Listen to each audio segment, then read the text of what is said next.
You're gonna tell the feds everything I want them to know, and you're gonna get everything from them that I want to know. The trailer for episode 2, exclusive photos for episode 2, and they got Vic tied up. They got Vic going through it. I don't know if they're waterboarding him or not, but Vic better get with the program, especially if he wants his new love interest, which we see in this photo. If he wants to be able to wine and dine her while he's in New York City, giving up information to the feds while throwing the feds off via Tommy, then he's going to have to get right. Vic, I told you he will be a suspect this season. In episode 2, just look at his face. He's already going through it. He's trying to find love because he can't leave the city. But it's kind of hard to focus when you know that Tommy Egan is looking for you. I'm OJ. This is the exclusive photos for episode 2, along with the trailer for episode 2. We're trying things a little bit differently, but if you like power content, breakdowns, theories, and predictions like this, hit your subscribe button, turn on your notification bell, hit that like button, and let's get my channel to 60,000 subscribers. Let's jump back into it. This is episode 2. I handle V-Mac, and we're gonna do it in a way that doesn't get back to Tommy. Just when you thought there were some trustworthy people out here, we see Diamond flipping the script. Now, Jenard has already came over and told him we need to get rid of D-Mac so King Kilo would get off of our back. Now, from what I'm seeing, I don't know if we can trust Diamond or not, but that's just how I am with every single character. But I think that Diamond might be leading this on just to see where Jenard is going to take it. He did have a confrontation with Tommy about not hiding anything from each other. So I don't think he would really jump out there and wild out.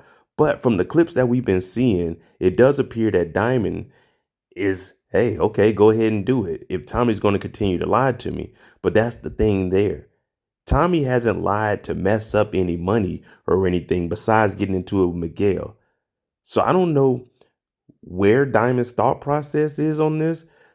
But as long as it's Jenard taking him out, that still gives Diamond a degree or two of separation from taking out D-Mac and ruining his relationship with Tommy. You don't know me. They will kill me. You're more like Claudia than I thought. At this pace, you'll both be in the morgue soon. Claudia stabbed up. Her girlfriend is in here trying to figure out what's the next play. Shanti's out here trying to control Jenard and take out Diamond and Tommy to hand over D-Mac to potentially become the queen pin of Chicago that she always wanted. Well, we just heard her tell Elise that you and Claudia, y'all both might end up DEAD in these streets. One, because in the season trailer, we seen Claudia tell her girlfriend that she has one more option to potentially take out Tommy. So when Shanti and Elise are here having a conversation, I'm thinking they're figuring out what is that one step that Claudia has? How can we implement it to take out Tommy? Because initially, Shanti wasn't with any of this until Jenard brought her in. But now her and Tommy just got jumped. She missed an opportunity to take Tommy out during the ambush, but she has another plan that they're about to put in effect. We just know that Claudia, Elise, and Shanti, those three, we don't think that they're able to put together a plan that's actually going to work. It's just too many people trying to do the same thing. It's too many hands in the cookie jar trying to take Tommy Egan out. So this is going to be people stepping on each other's toes and potentially putting all of those involved against each other. Between two devils, Flynn's always find a way. It's looking like we're going to get a lot of focus on the Flynn family, especially going into episode 2. We know that Paulie, he's gone. Walter, he's gone. So the only person left is Aunt Beth, because at this point, Vic doesn't know that his sister's alive, and I'm assuming that he's going to find out in this week's episode.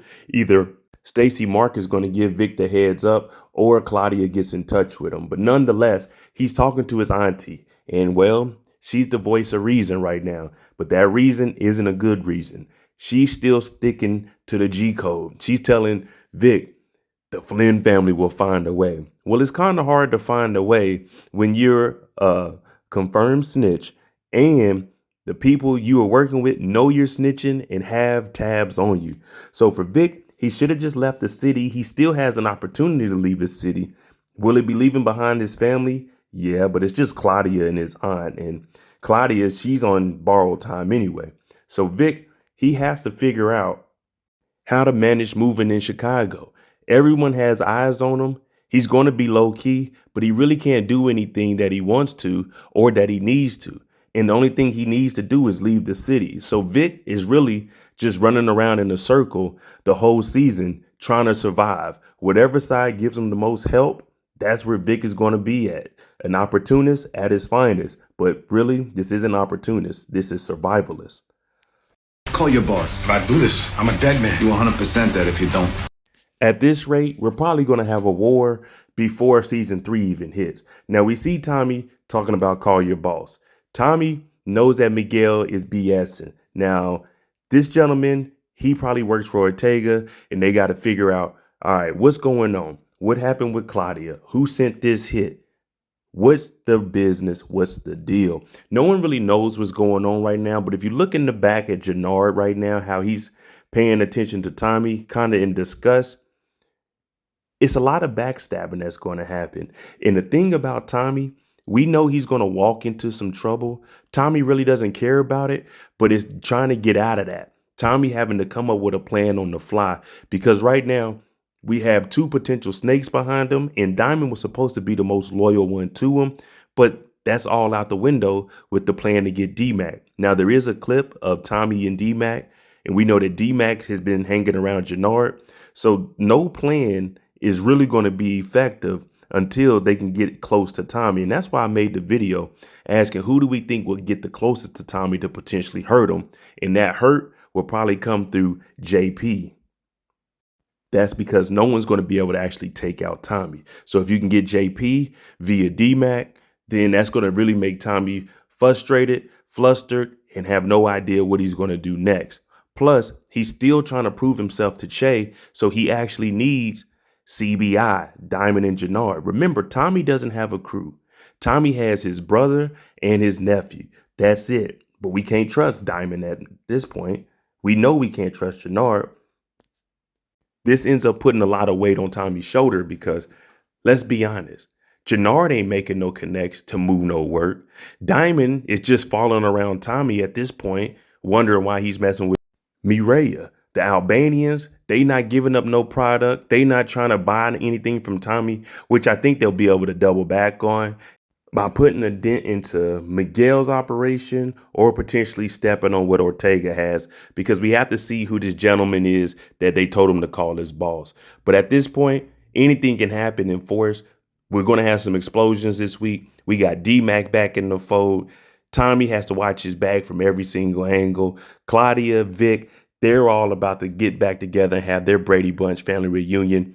But even between those two, we don't know who likes who. And we don't even know if Vic is going to tell Claudia that Tommy, in the words of my boy Brillo, the Big Review, sub to his channel, has him in a blender and has him working against the feds. Because remember, Stacey Marks wanted Claudia to snitch. Claudia didn't snitch. Vic is snitching. So the Flynn family, they will find a way. They will find a way to get themselves into some hell. We do see Tommy trying to convince D-Mac to cut his dreads, lay low, because he does have 2 bodies, one being a cop. So I want to see how this plays out. We want D-Mac to crash out. D-Mac's hanging around the wrong crew. But hell, everybody in the Power Universe is the wrong crew. Let me know what you think. These are some photos and the short trailer for episode 2. Let me know if you like this kind of content, how I break it down, just a trailer, jumping into some photos. Hit that like button, hit that subscribe button. I'm Mo.J. Let's get this channel to 60,000 subscribers by the end of the year. I appreciate you all. Thanks for watching. I'm out.